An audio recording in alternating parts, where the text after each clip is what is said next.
scientific research, right? So when it comes to Christmas and getting your wife a present, you can forget jewelry, chocolates, or perfume.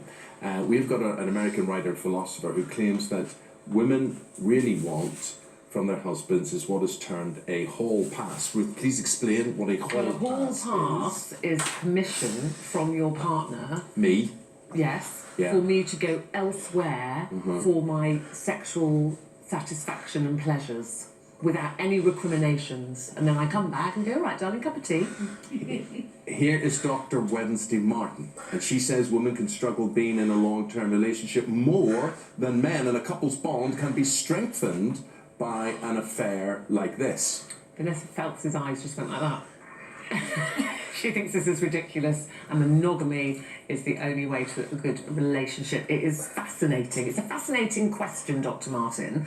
And what I think initially you're saying, everyone assumes it's men that kind of are bored in their relationship and sexually, but from your research, you say actually it's women who are complaining that a sexual relationship with just one partner is dull. That's right. The research is very interesting and pretty counterintuitive. We've been sold a bill of goods about how women are. We've been told that our libidos are lower than men's, although new research is showing that if you measure it at the right time of the month, it's just as strong, if not stronger. And the reason that women may not follow through on that is quite simply they're bored. They're bored with the same person. Yes, women, what we've learned is that long-term relationships tend to be harder on female desire than on male desire. We've been told exactly the opposite. But there's some long-term studies that show that male desire sort of ebbs slowly over the course of many years. But female desire plunges within the first 4 years of a relationship. So 4 years, so they go, I'm bored. 1 to 4 years. And we used to think that it was just women going off sex. But now what we know is that women go off sex more quickly with the same partner. Basically, men are better at wanting what they already have, and for women it's a bit more of a struggle. Now, not everyone will want a hall pass and to step out, but the idea of being consensually non-monogamous is on the table now in ways that it hasn't been before. And surprisingly, a lot of women seem to be interested in it and are opening up their relationships. And you are putting it on the table. It's not just on the table. You are suggesting give your other half, your wife or your girlfriend, a hall pass to have sex with someone else over Christmas. I'm more suggesting that we have to think about whether monogamy is the best solution for everyone across the board. And with 1 in 5 people in Great Britain saying that they've had an affair, and that's admitting to it,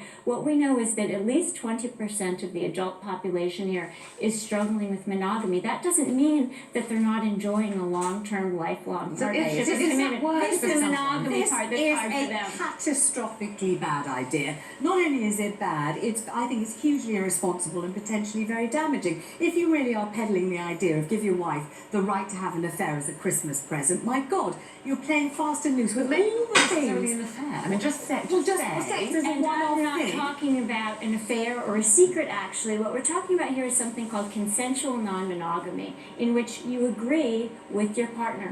I love you, I love this relationship, I'm committed to it, but I'm also missing some thrill and adventure. Should we have thrill and adventure together, some way within our marriage, or should we give each other permission to go off and do it? And what we find is that both people consent. It's an atrocious idea. First of all, why are you in a relationship? It's exclusive. It's supposed to be intimate. Something precious, something that's treasured between the But what two if of you. sexually it's boring? If it's sexually boring, then rev it up at home. There are plenty of ways to do it. Don't read that book. Read a different book. There are Watch a many video. ways. There are numerous ways. there are many But ways hang on a to minute. rev This it is up at home. important because A, you'd be playing fast and loose with whoever it is you're having sex with. You can't just treat them as a sex toy. They're a human being. I think it's horrible to do that. And B, what about if it blossoms and blooms into something else? And how do you just come in through the door and make Eamon a cup of tea and give him a piece of strudel when you've just been in bed with somebody else? Come off it. Come on.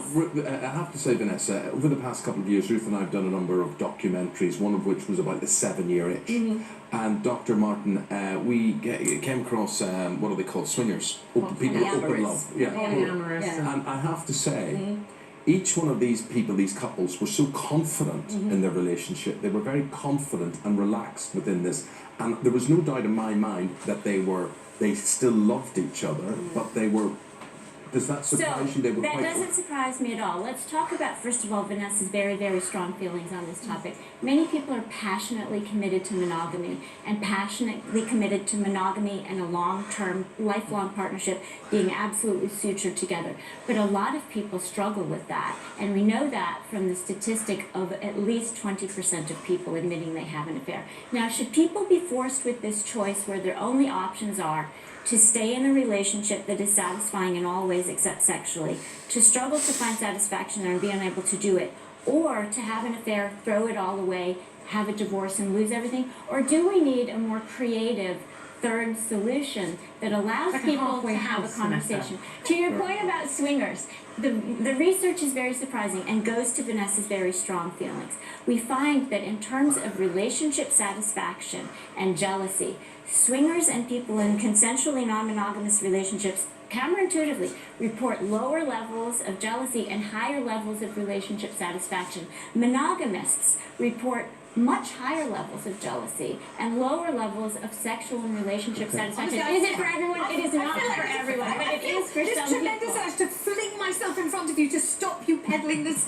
idea, because I do not think that it is possible to play fast and loose with the intricacies of a relationship in this way. And I know, that and is hang on why- 1 second, and I do know that in any situation where I've known people to do this kind of thing, there's always one of the partners who is more committed to it than the other. One of the things, come on, do you let's think see, it's and interesting somebody that else it's usually sobbing the at woman? home, and I So think what that's you how it find works. counterintuitively is that when you speak to couples therapists or you talk to people in the polyamory movement or community or anybody who's consensually non-monogamous, what experts tell you is that they have been surprised to learn that it's usually women who are interested in opening up the relationship and Doctor, having a creative again, arrangement. Again, one of these parties we went to filming at before anything happened, we went in with the view that it was the men had forced the women to be there. That was not the No. case. It was Quite all often. women saying, I Well, it said wasn't to all women, him, but a lot of the women saying it was my idea. Some I said women, to I the spoke board. to. Instead of making this general, let's make Yeah. it personal. Okay. We have your husband standing over there filming every word you say as if you're not already on the television, so that's quite amusing.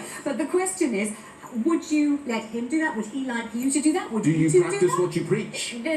My own personal practices, I never speak about them because I don't want to endorse anything. What's right for Vanessa is right for Vanessa. Yes. What's right for you as a couple is right for you as a couple. What's right for some people, and they seem to be successful at it and might help us stay in our Well, we're getting a relationships lot of longer, comments. is We're getting a lot of consensual comments. I think it's non-monogamous. opening the Michaela door to says- hang on, utter hang on. misery. Hang on. Michaela says if a woman secretly wants her man to give her a free pass, then they shouldn't be together because her thoughts are elsewhere.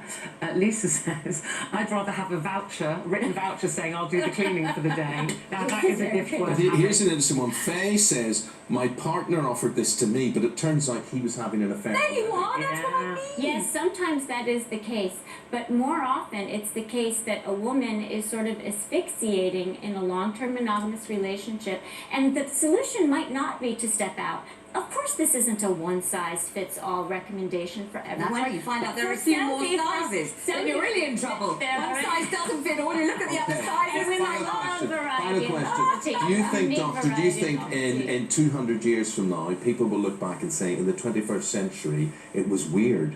People got together and they were expected to stay with the one partner for I life. think Vanessa will be very reassured to hear that monogamy and the monogamous pair bond is not going anywhere anytime soon. But we're of a particular generation, and a younger generation is interested in polyamory and consensual non-monogamy.